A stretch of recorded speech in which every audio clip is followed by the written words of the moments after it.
Hereby call the City Council for February 27th to order. If I could get Councilmember Sanchez to lead us in the Pledge of Allegiance. Hand over your hearts, please. I pledge allegiance to the flag of the United States of America and to the republic for which it stands, one nation, under God, indivisible, with liberty and justice for all. Thank you very much. Roll call, Linda. Councilmember Andrusik. Here.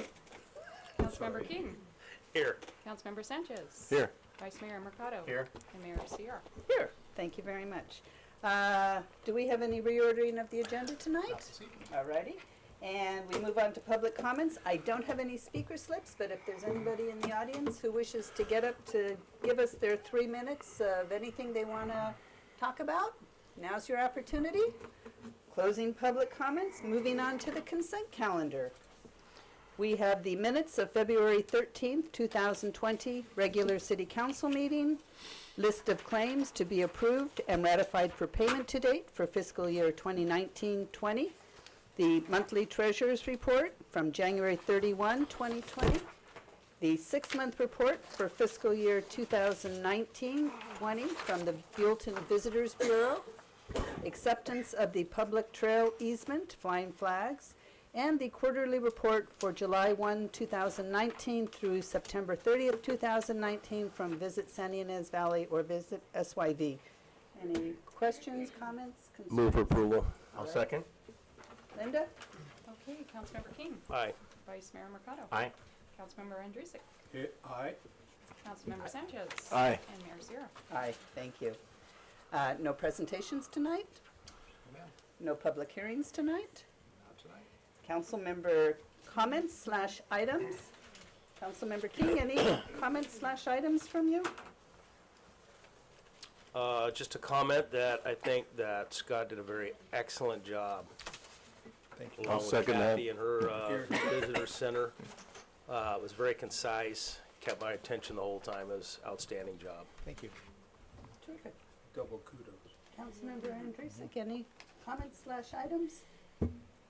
No, I have committee reports. Okay, we'll get to that. Councilman Sanchez, any comments / items? No, I'd just like to second the thank you for Scott. It was a lovely day yesterday. Thank you. Vice Mayor? Unfortunately, I had to work, but I heard nothing but good things, so. Another job well done. Thank you very Yeah, much. yeah. And thanks to our Chamber of Commerce. The Marriott was a good location. The buffet breakfast, it was well put on, and congratulations to Kathy Vreeland for getting the Vincent Evans Award this year. Very Well deserved. When do you Yeah. sleep? okay.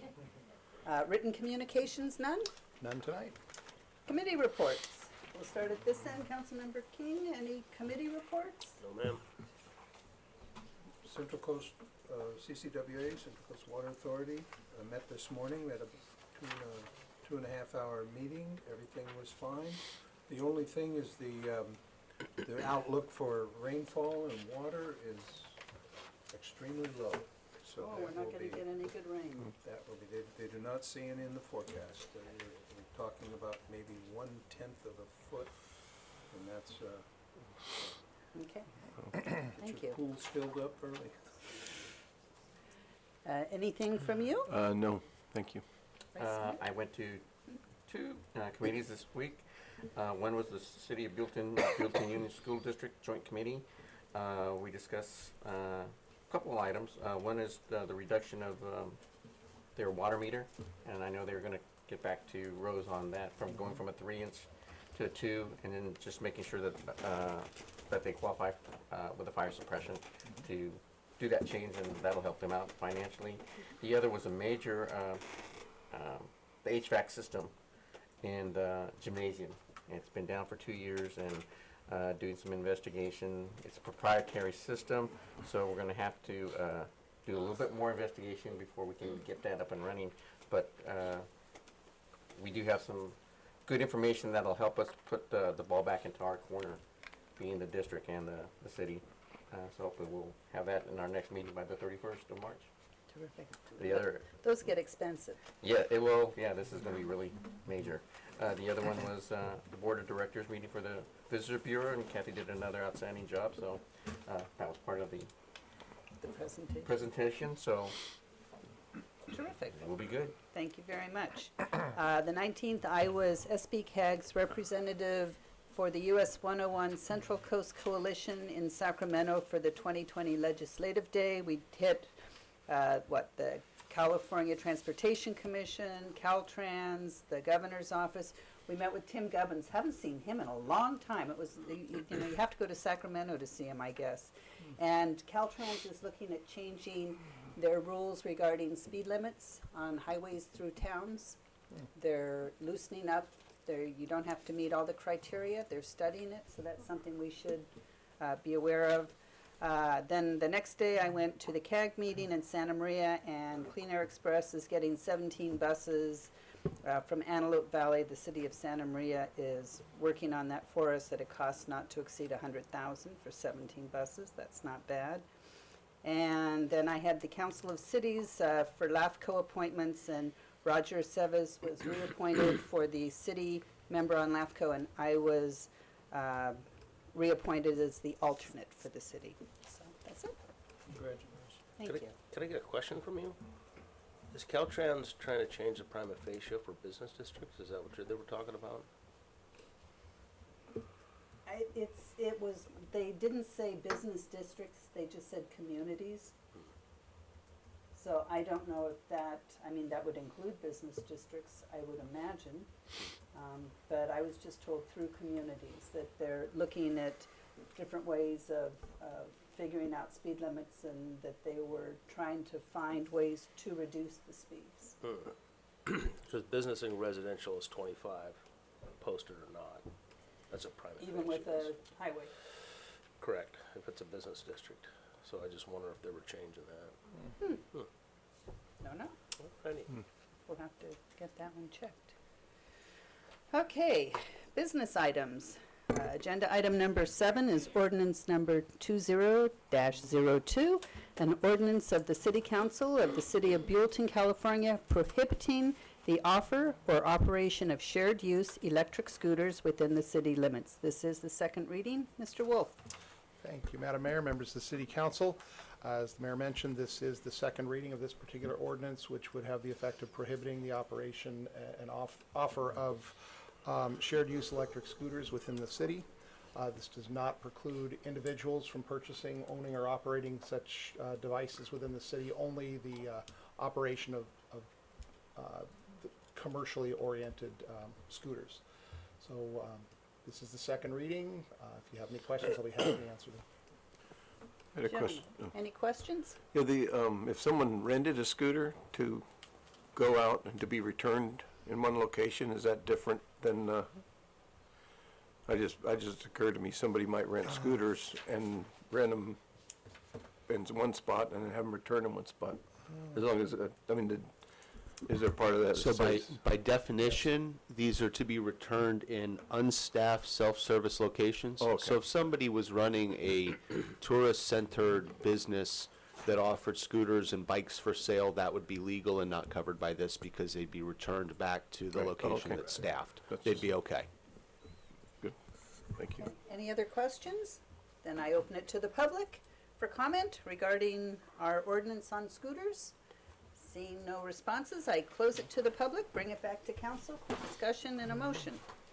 Move for approval of ordinance 20-02. Second. Alrighty. Linda? Okay, Councilmember Andrusik. Aye. Councilmember King. Aye. Councilmember Sanchez. Aye. Vice Mayor Mercado. Aye. And Mayor Sierra. Aye, thank you very much. Alrighty.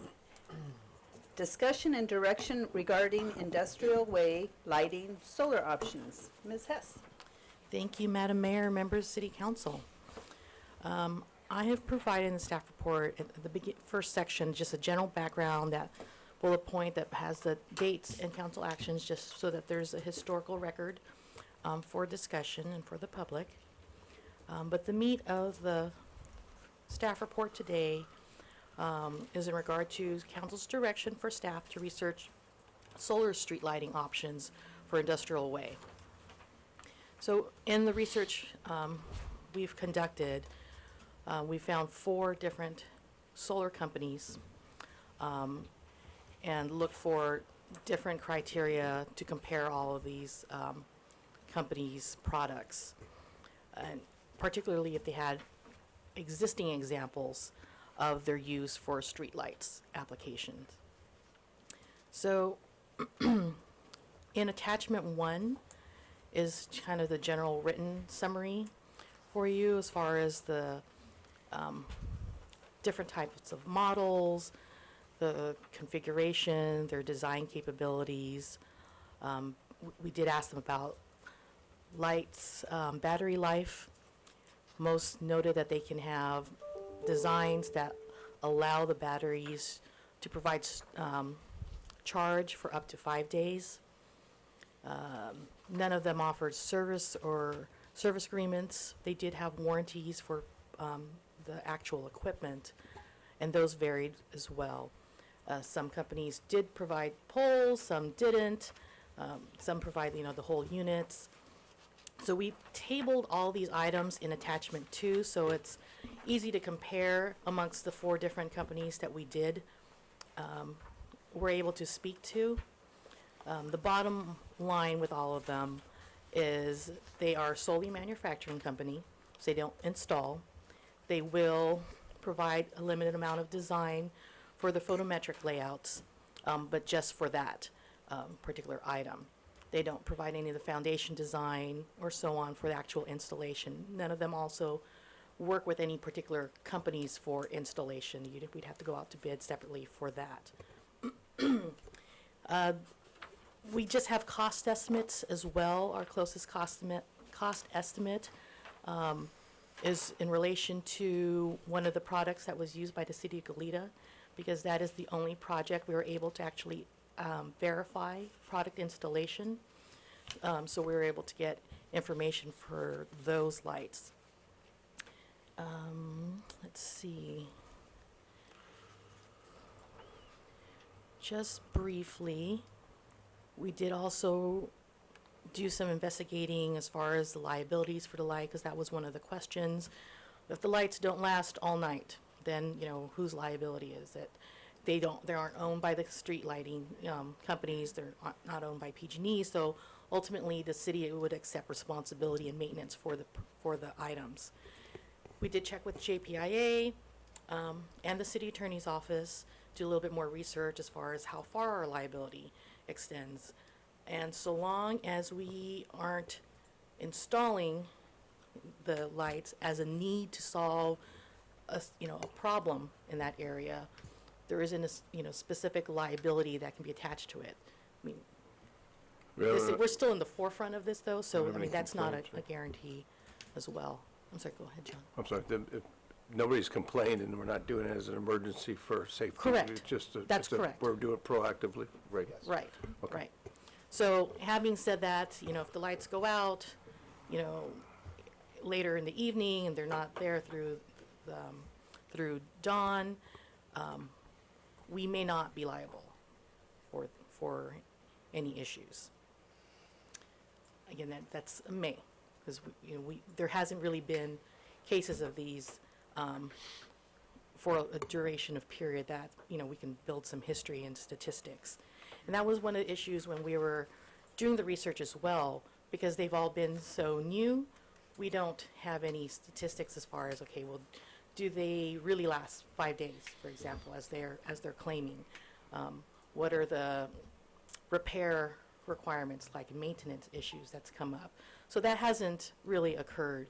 Even the city of Goleta, they installed theirs around 2016, 2017. It's still fairly new for them. Things are still under warranty as well. So we haven't been able to accumulate. Is that that bike path one? It's the bike path, Oh. correct. So as far as the cost for these, again, these are just for the equipment themselves. And we're looking at 2 companies that have the complete package. That's the actual solar fixture, solar lighting, and the head, the poles, the battery, the whole unit as one. And that unit cost is approximately $6,000 per light. And the installation cost, as we estimated from the Goleta project, was approximately $3,000 per light. So you're looking about $9,000 per light there. And as far as spacing, because those are more pedestrian height lights, you need them more frequently. So it's similar pattern to what we're designing with PG&E, because those are more pedestrian height type lights, so they're shorter. And there was approximately 34 lights required as far as that light layout. So that's what we use on the cost estimate basis. And that would bring that to approximately $306,000 just for the equipment and installation. And there'd still be a pertinent cost, added to that. But that's the cost. So it is obviously lower than the cost estimate when we were looking at PG&E's total Less than project half. costs. Right, Less than right, half. right. So, and then that would still put it within the realm of what we have actually budgeted in our 2-year program as well. So, that in mind. Let's see. So, at this point, that's the general information we have provided for you. If you have any particular questions, please. Certainly. Feel free to Before I ask. open it up to the public, are there any questions for Rose? Yes, ma'am. Will these be put on motion sensors? I know the battery operated at night, That's a good question. We did not ask that question.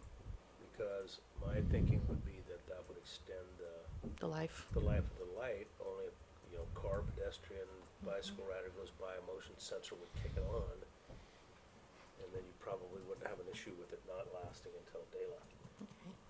So that's my question. There is a motion sensor on the one that's up on A&A pump. Mark Mendenhall told me at 5 in the morning he was out walking and it lit up when he went by it.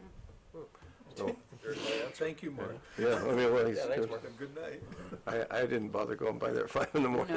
No. So, but maybe I will another day. I wouldn't have either. I had a question. PG&E is giving us a cost estimate of about $700,000, give or take, with their incidentals too, for 34 streetlights. Correct.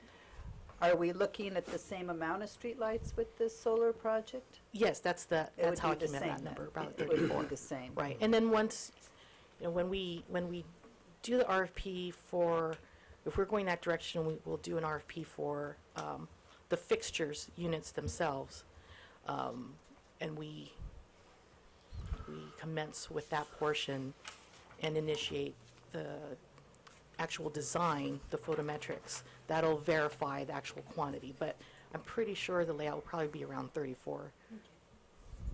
Okay, and if we decide to go with the solar, we still owe PG&E $53,000 of the time that they've already spent. Right, in that is the 6 years cost that we've been estimate. going back and forth on this. Did you say PG&E's bid is 700 for this, for the 34 lights? So there's a almost $400,000 difference.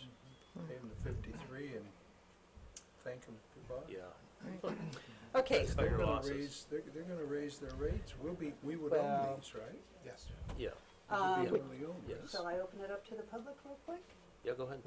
I open it up for public comment, public input.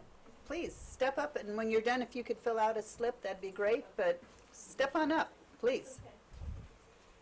So I'm Ray Lynn with Almoroso Winery on Industrial Way in Buellton, and we think this would be a great idea.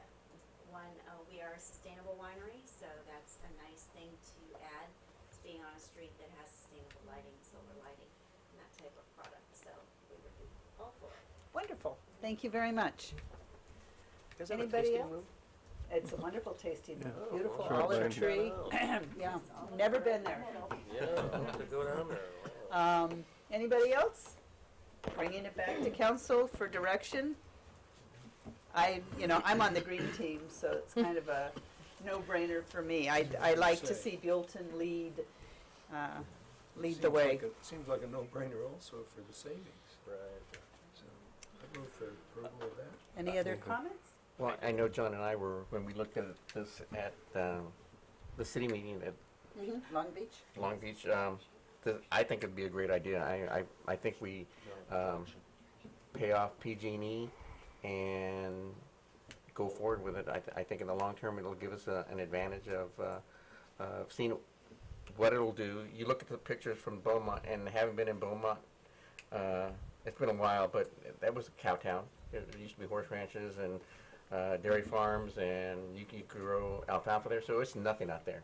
And so for them to be as progressive as this is, and seeing how that street was, plus they also did it on a thoroughway there, the second picture. It looks like it, yeah. So I think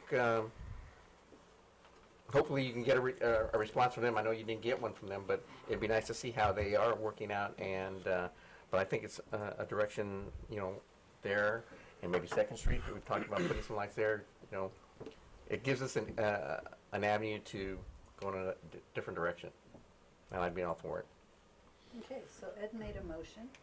I got a comment before we second that. Any more comments? Yeah, my other comment was $3,000 per light to install. I think is kind of excessive. All you need is a piece of. Really, you just need. I've actually done this. You have done a few of them. I went and poured concrete in a sono tube and put a bolt pattern on it, and it. I don't know if I just don't see that's there's $3,000 worth of work there to put up something to hold up a light. You just have to put a piece of concrete with a bolt pattern on it to put a pole on it. So we will get our There's no underground, no proposals digging, with no. costs on it. And So it could be a whole lot cheaper then. I would think it should be a So lot that cheaper would to be put a bigger cost saving for us. That's what I was thinking. Yeah. Something for you to do this summer, We- John. Oh, Madam Mayor, I'm sorry. Go ahead. I think the Public Works Director has some comments on it. If not, then I'd make a comment here having to do. I think it's a little bit premature to get into discussion about what's necessary and what's not with so we're regard to just this. giving direction then? Yeah, we're just looking for direction this evening. We will have to abide by whatever requirements are imposed upon the city by state law. Certainly we'll want to take into consideration suggestions from our insurance authority as to what documentation is required for that, and that's the purview of the Public Works Director right now. Right. So. and so what direction we would like tonight, one is if we're going solar or we're going PG&E, and if we're going solar, we'd like to know some design criteria such as the coverage. Do we want them pedestrian height type lights? Do we want them street height type lights? It's just a matter of coverage. Street height, it's going to cover think more street. into the street area, whereas pedestrian is more I think in the sidewalk. I don't think we should do this. I think we should do industrial because it's not a neighborhood. Yeah. They're going to be walking. Mostly it's going to be Driving. people at night, and then we'd have less lights. To me, I don't know. The poles The cost street more to gives put more the. coverage, doesn't it? Yes. What's the footage of the difference? It's about 10 feet difference in height for the poles. That would be the one on page 79. That's what I was looking for. Oh, the Goleta Bike Trail is the No. pedestrian. The one on Yes. 79 is that decorative light, but that would be like a pedestrian light. Yeah, the decorative is usually pedestrian light. If you're looking at street height lights, they're going to be pretty much all the regular Cobra head in some variation, but they'll be Page flat. and- 73. What would it? Page 81. It seems it would be cheaper per pole for the lower lights. I don't know. 76. I was just thinking. It was about industrial. the same. The difference is going to be in quantity. Yeah. Yeah. Yeah, it looked like on the street light, those are Cobra type. Right. So the- In the The light that's on Industrial Way is 18 feet. Right. And that would So- probably be on page 74, and that's a typical. So I think before we move forward, Mayor, is that we should maybe give her direction of maybe narrowing it down to a couple of designs and heights, so she's not spinning her wheels. I mean, I think the one on page 74 is a classic looking street light. It's the one that was on the Navajo Nation in New Mexico. It's, that's Same as page 76 then? 70, well, I think Is you're that the right. I same? think you're Right. those, yeah, Yes. It'd be Yes, similar. that's the same kind of light, and that's a classic looking street light. Right. Yeah. Or if you want to go pedestrian, as Rose pointed out, you're gonna have to get more of them. I just worry that we've got, I mean, I know they're not gonna be in the street, but that there is a lot of truck movement, the big trucks going down to Terravant or to Summerlin and Fig trucks, and maybe having the taller lights would be safer. Well, I think you could also mix that too, if you wanna go down to where Industrial Eats is, isn't that what it's called? On Avenue, Industrial Eats? That's Further where back. Almarosa is. You could, Right next Amorosa, you door. could put pedestrian lights down to there, and the other end is really, most of those businesses at night are closed. So you could almost go a mix of pedestrian lights down to Amorosa, where your winery is there, and then go these Cobra overheads. What's that? There's actually 6 or 7 more tasting rooms on the left. Yeah, Yes, Are you guys open at night? farther down. yeah, Well, but they we, would like to be, but the lighting is. we could cover to the top of the hill maybe, because it's different, it's a Right. different deal below that. Right. Not that- All Just those, past the CHP. Yeah, we did yeah, a past the Highway decorative, Co-op, Well, all the those Pedestrian tasting on the rooms are top. below the CHP. Yeah. Right. They are farther down. but we went to the hill, and then went industrial down below. If we, I mean, like you said, you could mix them up. So that could be a walking friendly pedestrian lighting down to We where don't have John's sitting. sidewalks, but would, still would be better lit. Yeah, Right, people and who then- have bikes, or, you know, if they're cruising out, I mean, I just think, And then there go from the Actually vary Cobras. the sizes, and they up and down. Right, they'd get Because they already bigger. have some poles there at 140 that you could actually mount them on to. I think you know this, because Yeah. we've discussed it before over Yeah. there. Would create quite a flood there for them. Are we And then confusing the you? more pedestrian ones up at the other end. No, so right now, I have direction for solar streetlights. Mainly street height lights with the potential for mixing with pedestrian height lights in some of the other areas. To the north end of the street. that's what Closer I'm to saying. Right. 246. Right, closer to 246. Right. And maybe And go then- with what's that decorative lighting. right. And the then rest go of them with should be those the Cobra. Cobras farther down the Right. road, is just because it's gonna be vehicle traffic More right in the commercial. road. Commercial traffic. A little different. And could we also go with the higher wattage on those? We can do whatever you would like. Right now, we are looking at, well, they gave us the range of wattages that's available.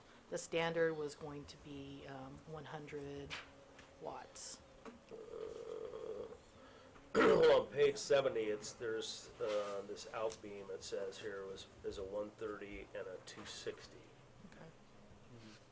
So I mean, I think maybe at least the overhead street light should be the 260s. And maybe we need less of them. Right. See how far that beam, Higher up you put Spread it, it the on wider that. it is. you know what I'm saying? Yes, if we have direction from the city council to move forward with the solar-powered lighting, a mix of Cobra head street height lighting and the pedestrian level lighting, and we will optimize the brightness on all the fixtures to ensure that we get the best spread pattern in the street, the most benefit to pedestrians that may be there, and the lowest cost of installation for the city. I think we can make a balance on all those, And motion sensors. and motion Right. sensors if they're available, sure. And just to clarify, though, we would have to go out to bid with an RFP for the equipment first, just the units, in order to initiate, and we'd bring that back to council for a contract for award.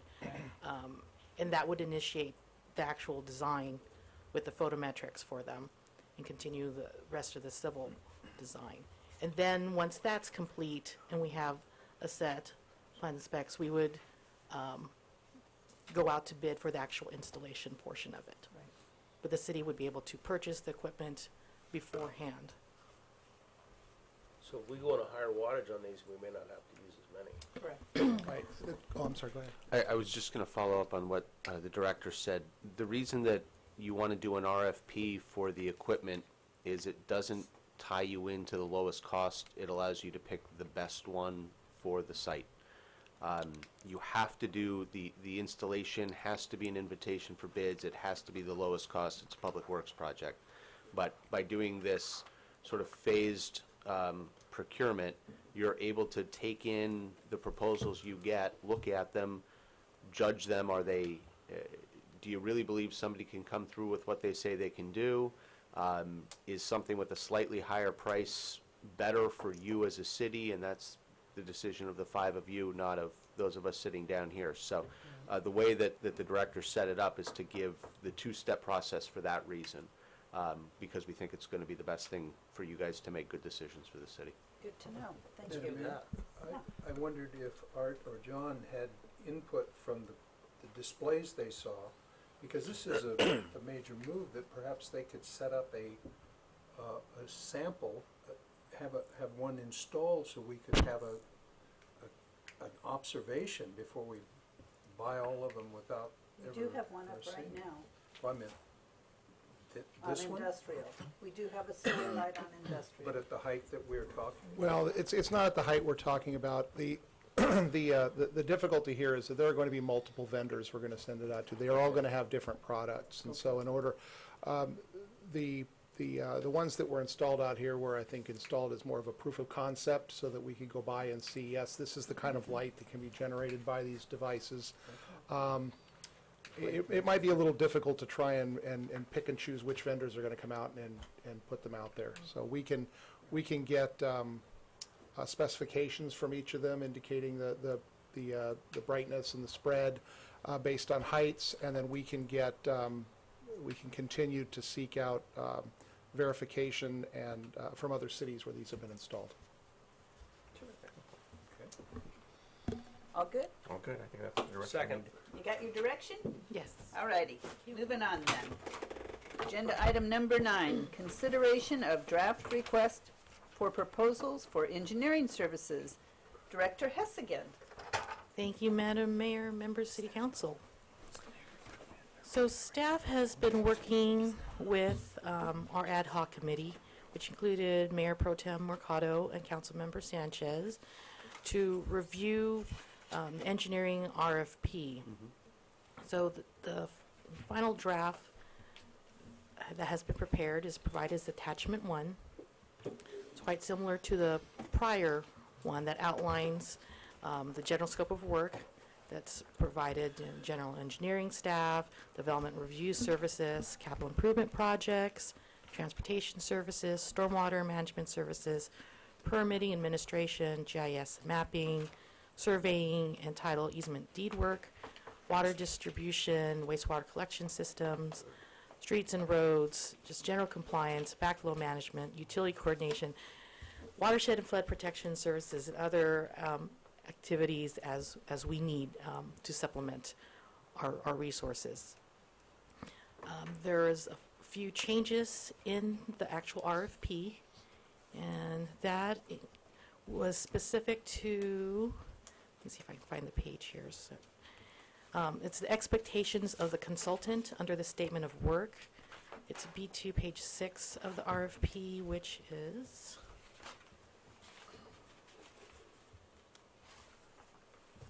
Page 96. yes, page 96. It starts there. We had clarification for the development plan check purposes on the 321 time frame, just clarifying that when we do review a plan check, the first plan check is estimated as a 3-week turnaround time, the second would be a 2-week turnaround, and third time would be a 1-week turnaround to show there's progression of improving the project, and we're not just constantly just adding more comments to the review. And then at the end of those,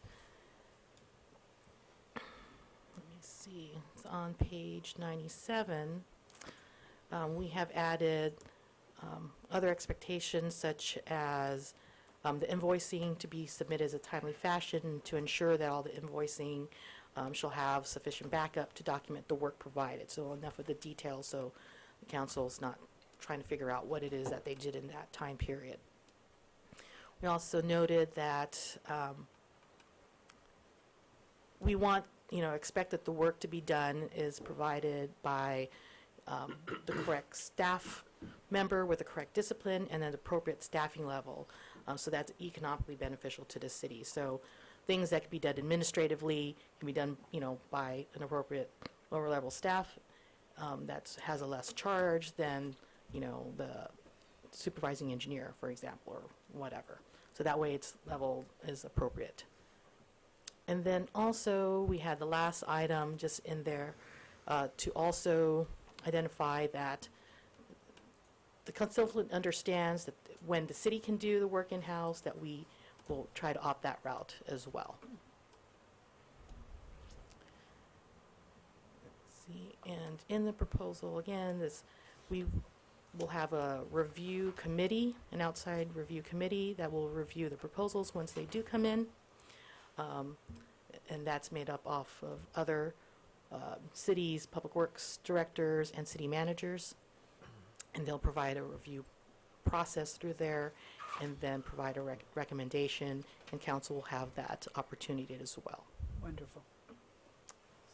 There's a schedule provided at the beginning of the RFP. I have now just lost the page on. So if council approves this RFP tonight, if there's any modifications or changes, provided if they're minor, we would be able to put this out as soon as March 2nd, with written questions due in April 9th. The proposals would be due April 16th, and then we would bring it back to council after review period, the committees have met, and so on, approximately May 28th. So with that, if there's any additional questions. Thank you. Any questions? I have a legal question. If any of these provisions in this RFP, let's say someone gets the contract, are not met, can their contract be terminated? Let's say what Rose was just talking about, the time frames. Let's say it's a chronic habit of whoever the engineer is that does not meet these time frames within this proposal. Can you terminate their contract? We're going to want to work those terms into the statement of work for the contract as expectations.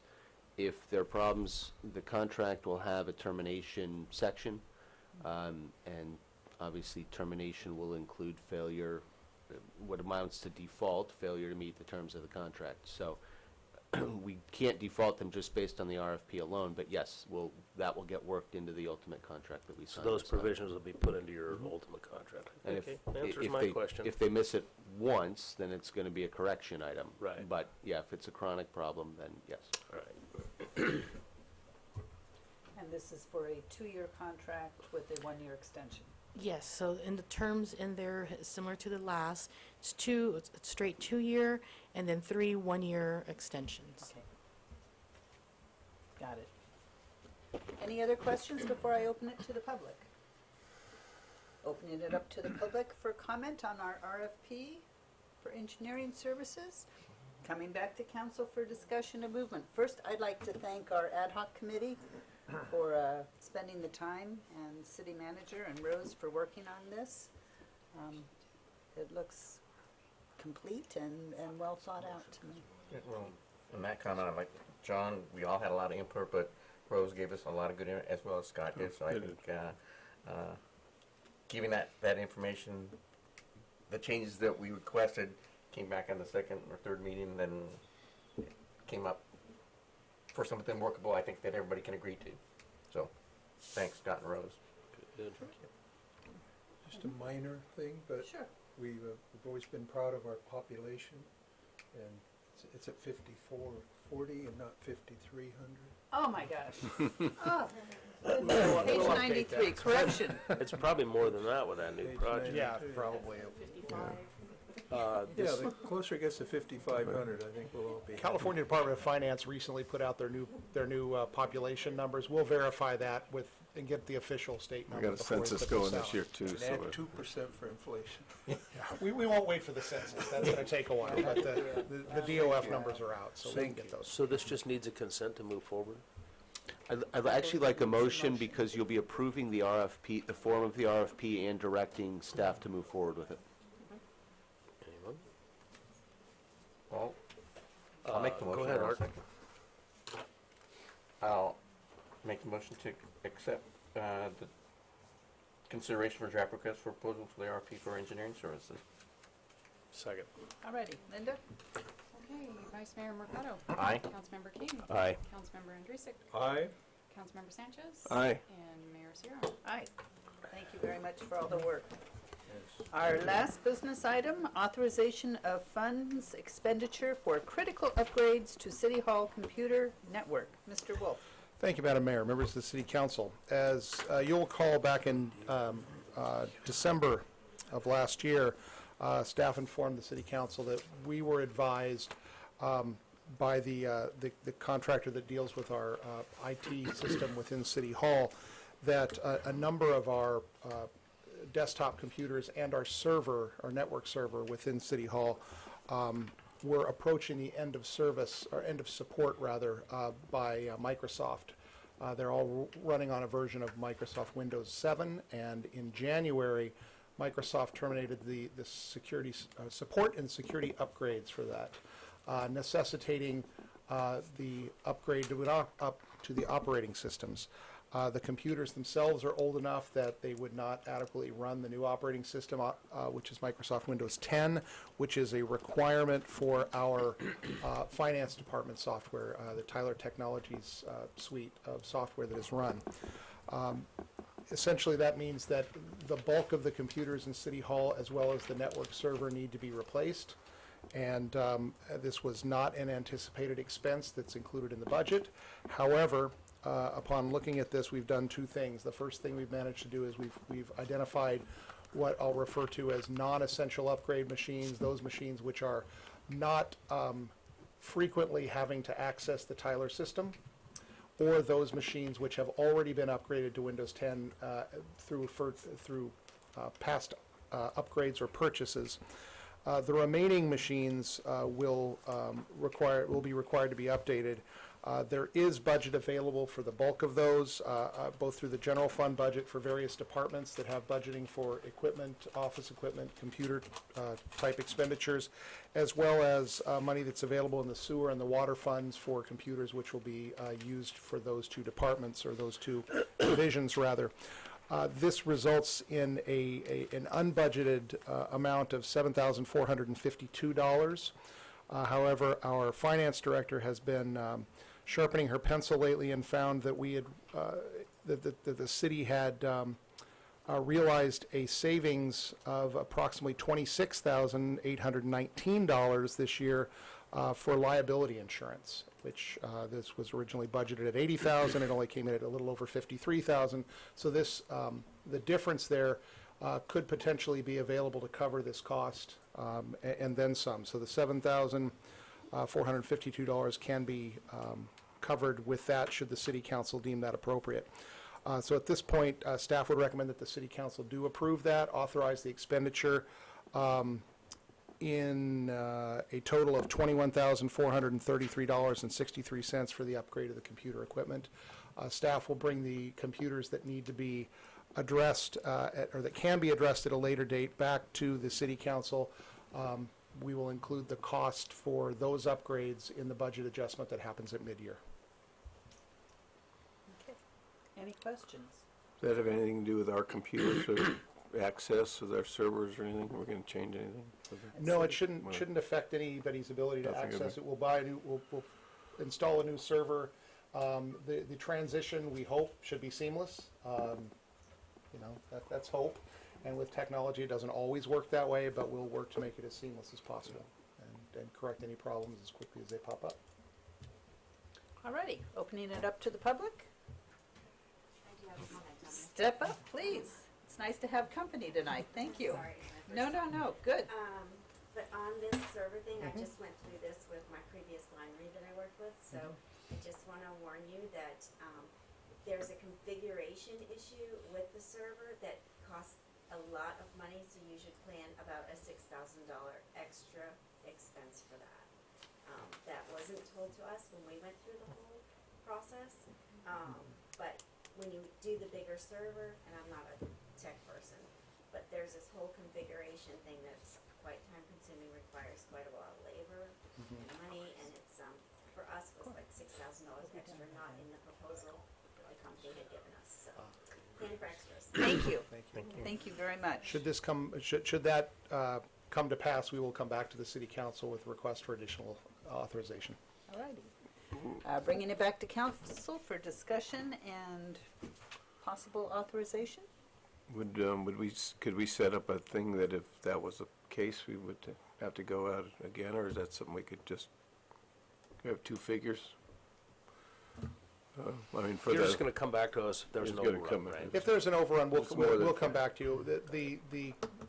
The time delay in ordering and installing this should be sufficient that we would be able to come back to the city council for authorization without causing a delay in the process. I would make a motion to approve it if that's, All righty. Second. Linda? Okay, Councilmember Sanchez. aye. And Councilmember King. Aye. Councilmember Andrusik. Aye. Vice Mayor Mercado. Aye. And Mayor Sierra. Aye. Thank you very much. Thanks for all the, Hey, Scott, could you round that up to $34 next time instead of the 63 cents? Yes, sir. That was the That was the quote. invoice That was the from quote, yeah. Surprised they did that. Don't want to pad that, you know. Yeah. city manager's report. This evening, Madam Mayor, the city manager has no report for the city council. Would be happy to answer any questions you may have. Would you give us a quick report on city and the schools? Oh, absolutely. City in the Schools program continues. We have met with our fifth grade classes again this month. Our fifth grade classes have elected from within themselves representatives to serve as their student city council. The student city council will be meeting sometime in the future to discuss and make decisions on a proposed project which will be brought to them. The project itself is something that came from the school administration. Apparently, the school board is looking at the potential of upgrading the playgrounds at Oak Valley Elementary School, and they would like the fifth grade classes recommendations for what kinds of changes would take place.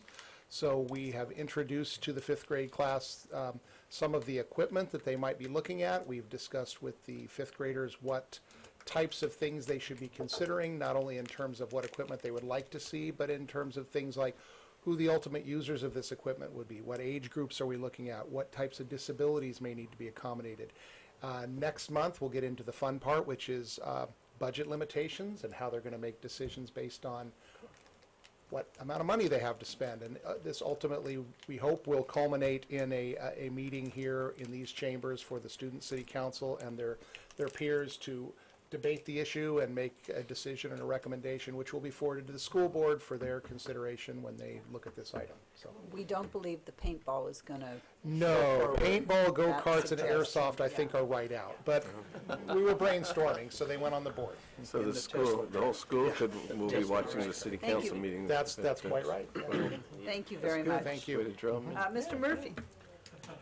Thank you, Madam. The council will now adjourn into closed session to discuss 4 items. 2 items dealing with real property negotiations as set forth on the agenda. 1 item, potential initiation of litigation, and 1 item of potential defense against litigation, facts and circumstances that may result in litigation but which are not yet known to potential plaintiff. Thank you very much. Thank you. So we'll take a 5-minute break. Hopefully, we are